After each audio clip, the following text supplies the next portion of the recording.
Oh, it's time for expert picks for the divisional round presented by FanDuel. We've got 2 games on Saturday, 2 games on Sunday. We're saving the best for last, and we've got it on CBS. Quite a charcuterie board of matchups there. Wow. Yes, it's antipasta. Okay, we know Ravens-Bills is the best matchup. What's the second best matchup? Eagles-Rams. Yeah. Doesn't matter what the matchup is. Pete will pick it wrong. Look at it. Almost a winless week for Pete. He finally cashed one in with the Rams blowing out the Vikings on Monday. But I had a real shot to be better because the Packers should have covered. They got the ball late and threw that interception. They were going down and get back door. Packers. If I were you, I would never admit that you were on the Packers this season. They were bad. That's a Let show it go. of itself. Bears fans are so back after the Vikings getting embarrassed and the Packers getting beat the Packers. Vikings got their ass kicked. That team is a shell of itself. Dan Campbell's staff is going to be gone. 2025, the year of the Chicago Bears. The second youngest. No, they're the youngest team in the league, the Packers, by the way. All right, let's pick the game, shall we? Let's go in order of kickoff. Saturday, 4:30, the first game this weekend. It's the Chiefs at home against the Texans. The line is 7.5. They won by 8 when they played 4 weeks ago to the Chiefs. I think we're both in on the Chiefs here, right? Yeah, I mean, this is what you're supposed to do. The Chiefs are well rested. They are well experienced. Patrick Mahomes' ankle no longer has tape on it, probably. Chris Jones' leg injury is no longer an issue. He's had time to stay off of it. Travis Kelce rested. You know he's going to come out there and ball. But if you are the Texans and you want to have the secret to success, I guess, in this game, you have to find a way to get these tackles on an island, put them to the test. You have the luxury of having 2 really good edge rushers. Go put the pressure on Patrick Mahomes, make him make the right decision, and step up in the pocket. And that offense has to start fast because you know the Chiefs are going to be a little bit rusty. 2 really good pass rushers and good secondary play in the corners. And so that's usually a recipe to try and slow down Patrick Mahomes. But with Hollywood Brown, Xavier Worthy, Kelce, and Hopkins, now you have 4 different guys and 4 different types of guys who can cause problems. You have the speed guys, you have in Worthy and Brown that can stretch the field. That was an issue for them for much of this season. And then you have the guys who can sit down in the zones if you play zones in Hopkins, the 50-50 catches, and then you get Kelce, who's probably one of the best still at finding the soft spots in the zone. So it's going to be a tough matchup for that defense. When they played there last time, Tank Dell was a big part early in that game. And remember, that's the game he got hurt. And he went out of that game, and it changed the whole dynamic of that offense. And him not being there, they'll focus on Nico Collins. I think that's the biggest difference. I think the Chiefs win this game by 12, 13 points. So you guys don't think the Texans found something last week? They found something, but it ain't enough firepower to go get this Kansas City Chiefs team. They found a bunch of drop passes that turned into interceptions, and Herbert threw some bad passes in that game. It was not a good game for the Chargers. Chiefs are staring history in the face. By the way, they charged it. They definitely did. The Texans, back-to-back seasons with a playoff victory, but the guys see it ending in blowout fashion almost in this one. Saturday night, Commanders at Lions. This is the biggest spread of the week as when we're recording this on Tuesday. It is 8.5. Look, the Lions are expected to get David Montgomery back, but I know, Pete, you still have a lot of questions about that defense, which is so banged up. I do, and they were great against the Vikings. But again, we saw Sam Darnold against the Rams, and he wasn't very good in that game either. I think you saw maybe this Lions defense wasn't as good as we saw that night. I think Jaden Daniels, nobody seems to rattle him. Nobody. He's the coolest, one of the coolest, if not the coolest rookie quarterback I've ever seen. And you saw that. They make the kick. He's sitting on the bench over there. Okay, we're on to the next round. There's no emotion. There's no excitement. It's business. It's all business. I think he's going to go in there. It's a fast track. And he's going to play faster than he did in Tampa. And I think that's going to show up. He's going to be electric. He's going to keep him in the game. I'll take the Commanders in the points. I know one team that's not going to slow down when they see that guy running down the sideline. That's that defense of the Detroit Lions. Doesn't matter who's out there. I don't care if it's all pros or depth guys. They have the same. They're seeing the game through one set of eyes in Detroit. And I don't even think that's the scary part. The scary part of this team. The Detroit Lions are as explosive in offense and consistent as offense as I've ever seen. And with Ben Johnson having Jared Goff playing the way he is, Amon-Ra St. Brown being as productive as he is, and as tough as that offensive line is and skilled, I think it's going to be as difficult a mountain to climb as Jaden Daniels has all year. You keep saying rookie. I think he's played himself out of being a rookie. Usually we wait till week 4 of year 2 to consider a guy a non-rookie. Jaden Daniels has done that already, okay? He's already gotten you guys to the promised land. So Jaden Daniels going into the Lions' den, it's going to be unbelievable to watch, but I'm loving the Lions in this spot. Here's a question to ask. Ben Johnson and Aaron Glenn have done a ton of interviews over the course of the last, week and a half or whatever. Is that going to impact the game in any way, shape, or form? I don't think it does, but some people will think that I've heard that said before, that these guys, is their focus truly on the game, or is it on themselves and what their future is going to be? So I don't think it will impact them, but that's a legitimate question to ask. What do you think? I think it probably, if I was a player in that locker room, I would be like, hey, I know you got a virtual meeting, but like, I need your game plan to be presented to our team and not some other ownership group. We're all hands on deck.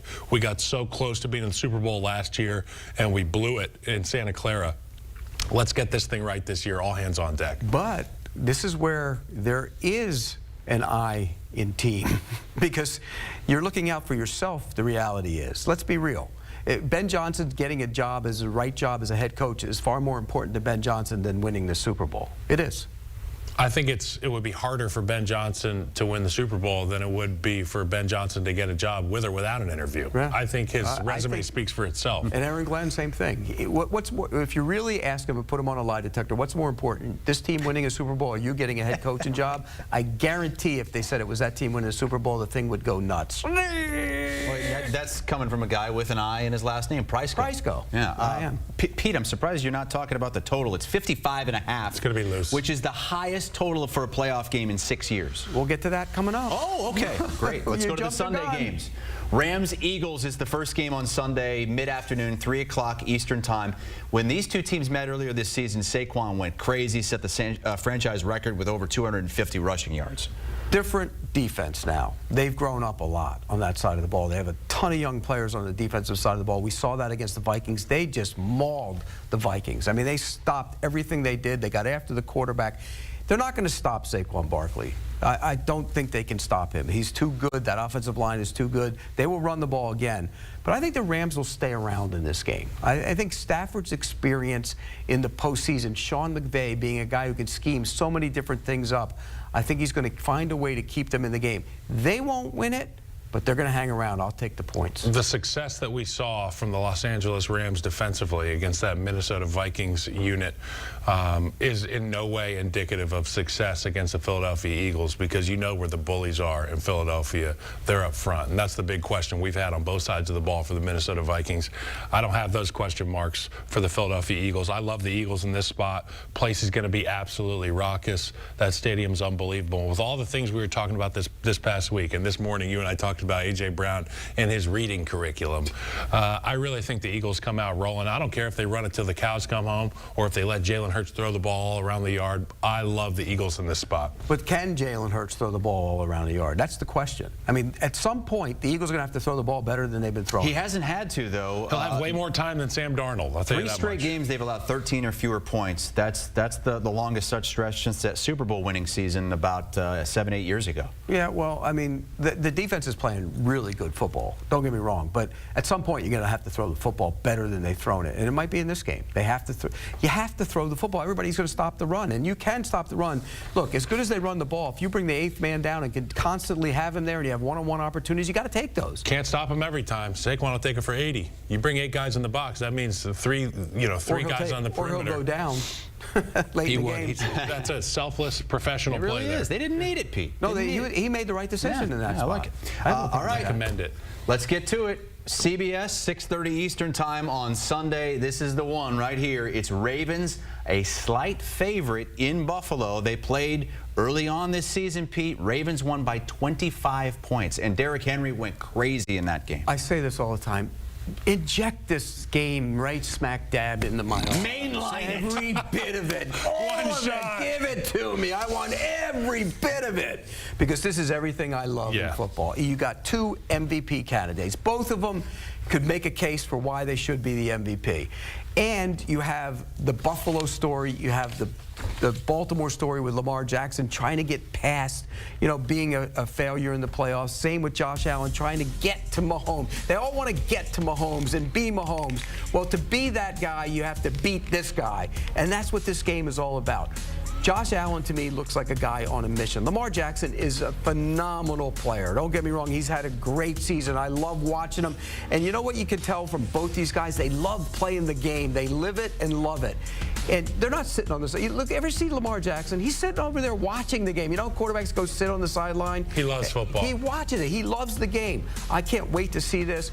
The biggest difference is having your linebackers back. Milano and Bernard are difference makers on that defense. It took Milano a while to get back into playing for him. Last week, he was Matt Milano again. And to stop Derrick Henry, you have to be that guy. I think they slowed Derrick Henry. They're not going to stop him. Nobody stops Derrick Henry because he's such a big power runner. But I think they slow him. I think Allen makes enough plays. I think Buffalo advances. You know, I think this is a real toss-up. And to everything Pete said, I mean, I have such an appreciation for both of these quarterbacks and all they've done. I wish they could share the MVP trophy, but it's easy to imagine that the winner of this game could be the winner of the MVP trophy and have the opportunity to advance and beat the Kansas City Chiefs or play the Kansas City Chiefs. But that being said, they're at home. The Buffalo Bills, I love the Bills in this spot. I love them. I love them. And there's only a handful of those stadiums where you say it's a true advantage. I think in Buffalo you really do have that. Philadelphia, I alluded to that being a really hard place to play. Detroit, this is one of those spots where you got to just go with the home field. And it's not a huge advantage against the Ravens in large part because of the way the Ravens play. But because and also because the Ravens play in the cold weather. But it's supposed to be 9 and snowy. That's the So love. you hate that. You want a dome everywhere. Oh, I'd love the dome. I love a dome. This guy doesn't like football weather. No, it ruins the game. He wants to really mainline. He wants to mainline this game, but he wants to put a Give it to me. Give it to me indoors. As long as it's not windy. As long as it's not windy. Oh, Okay. I'm okay with it. Which team has a better chance to beat the Chiefs? The Ravens. I disagree. I think Buffalo does. I mean, I know the Bills already beat them, but I'm just saying for argument's sake. Sure, I mean, I picked the Bills to go to the Super Bowl. Isaiah Likely's toe. Come on, that's I both picked of the these Bills to teams go to the have Super won. Bowl, Yeah. and I think this is their year. I really do. I will be astounded if it isn't their year. And don't get me wrong, going into Kansas City or even beating this Baltimore team, this is a tough road to get. If you'll have earned it if you get there and win this. And think about this: if they get there and they beat Baltimore, beat Kansas City at their place, and then play a Super Bowl against Detroit or Philadelphia and beat that team, you'll have earned that Super Bowl. All right, it is time for our best bets. For some reason called Prisco's Picks.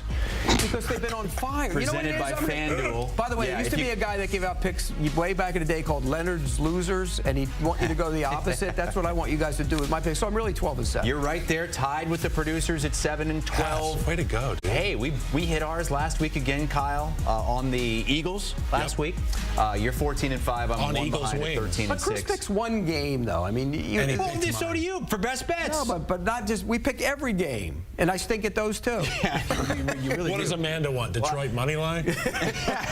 She thinks somebody's going to win by 1.5. Oh wait, that was you. A rouge. Okay, Pete, since it's Prisco's Picks, lead us off.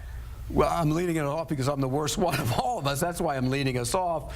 I'm going with the over in the Lions-Washington Commanders game. Yes, I am. You cannot resist I can't a high resist. total. I can't resist. He likes over it 55.5. And you know why? I think Daniels is going to go up there and score a ton of points, but I also think the Lions are going to score a ton of points. I think this one will get really loose.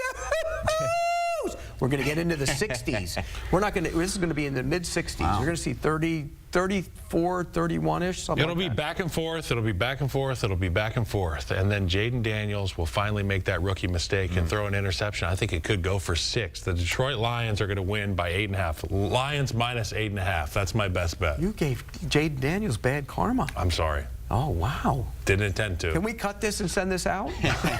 Do not do that. I just see it. They've been a Disney movie all year, this Detroit team. Every time a player drops, we say they can't do it. They can't do it. Well, they keep doing it. And I think it's somebody on that defensive side of the ball who steps up, makes a fantastic play, takes it back. The crowd erupts. I can see it in my mind's eye. Ruben, please cut that. Let's send that out. Cut that. Well, I'm going to zag when you guys zig here. You guys both like the Buffalo Bills. You love the spot for Buffalo at home as an underdog, injected main line. I'm going with the biggest playoff win for Lamar Jackson. I'm going to go Ravens minus 1.5. They beat this team by 25 earlier on this season. Derrick Henry ran for 199 yards. He had 2 touchdowns. That game was on a Sunday night. I just have a feeling Josh Allen's going to put the cape on. And again, I feel like Lamar needs it even more than Josh Allen does. He does. He's got a better roster, too. Yeah. To your point, he's got a better team. So I think this is the time. I think the Ravens will break through and beat Buffalo -1.5. The producer pick is Chiefs -7.5 against the Houston Texans. We'll see if Pete They can, tried to go Chiefs money line. I heard Jack shoot it down. I listened to it. He wanted, who did? I'm not saying names. Oh, wow. Amanda.